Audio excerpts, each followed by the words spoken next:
Manchester United nil, Liverpool 3. Guys, welcome back to the match reaction. Um, the full time whistle's gone. Where do we start with this?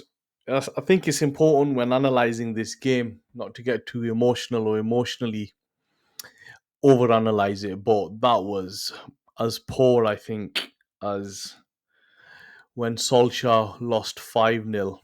Um, Probably worse, probably at the same point. Solskjaer was there for after 2 years and it was in going into his third year and same again.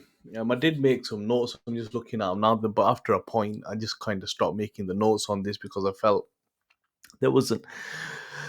What could I say? So I felt we started the game strong for the first 10, 15 minutes. There was a good pace to the game. There was good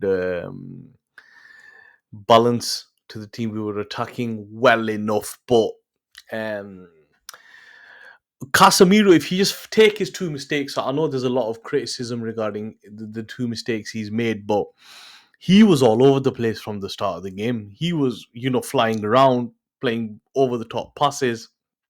He was all over the show. I've been very I've been very good to him over my reviews over the last 2-3 games from the Community Shield, but today was poor. It was a different level of opposition, and he was very very poor. He was just all over the show. I felt Bruno Fernandes went totally missing. I know there's people go on about him, but you can't lie what you see with your naked eye, and what you see is this guy when he does have the ball, he's constantly playing the Hollywood ball. It's as if I'm just repeating myself since I've started this channel again and again and again. Bruno keeps playing Hollywood balls. Casemiro keeps diving in. And it's the same old, same old. I don't know what else to say. We've added new players in. I thought the defense looked good. But once the midfield went and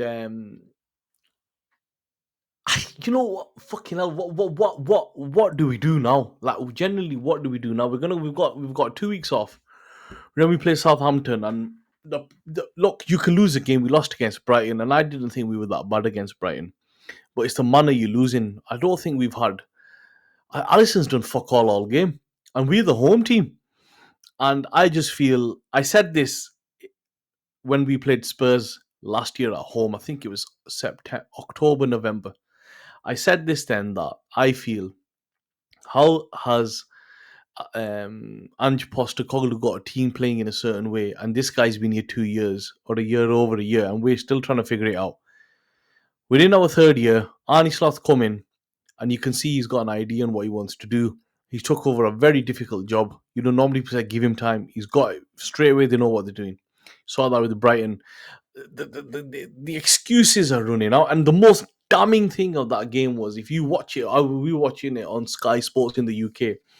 Towards the end, they went to a shot of Dave Brailsford, Ratcliffe, all the suits were there, all the big boys, and their faces said it all to me. This is going to get messy for the next 2 weeks because there is no game, so the pressure is just going to be on.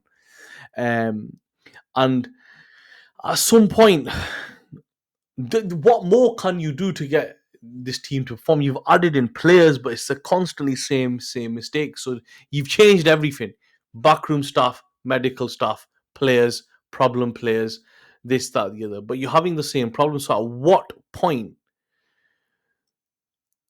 do you then say? I'm not saying we should change the manager, but I'm saying this is not going to help. But I'm also saying that the pressure is going to get very, very. It's going to get messy.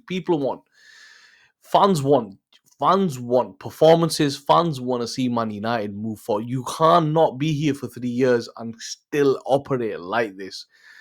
Just doing base of, I thought Onana was fine. I don't think he could have done anything on the 3 goals. I thought Mazraoui signed Delay. I thought Martinez was a bit shaky again. I thought he was a bit shaky against Brighton as well. And I thought Dalot was really good considering he's playing on the opposite side and he was up against a world-class player in Salah. I thought Menu and Casemiro were not very, very good. I think Menu's been poor. And in my opinion, I think we should be looking to take him out. But with the Mount injury, I don't think that's possible. I think both of them were poor. I thought Bruno was terrible. For a captain, he was terrible. Rashford, that sub should not have happened. They should have switched Garnacho onto the left and put Ahmad on. But he made that.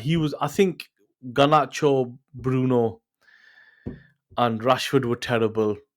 and Xerxes up front was terrible as well. In a sense, I think the game with Xerxes, I think the game pace took him by surprise, and he was expecting to, and he tried to adapt, but you got to understand, it's only his third game, first start. But where do you go from here? You know, the pressure's going to be on. But I thought it was poor. I thought we were poorly set up. We didn't do much after the first 20 minutes. After halftime, we quickly conceded. We didn't have no answers. We didn't know what to do with the ball. Ahmad Kamal looked good, but again, it's just looked like if you take out the FA Cup final, it's just as if we've carried on. And let's see what happens because I don't see how this improves. I know people are going about Ugarte. Ugarte ain't no bloody prime Makaleli who's going to cover loads of space, or Angolo Kante. He can only do so much himself, but if the team's being set up like that, you could have Angolo Kante and Ugarte in there and you're going to have the same problem. But I'm lost for words. But let's see what happens. And let's hope things improve quickly because otherwise the pressure is going to get more and more. Thank you for tuning in.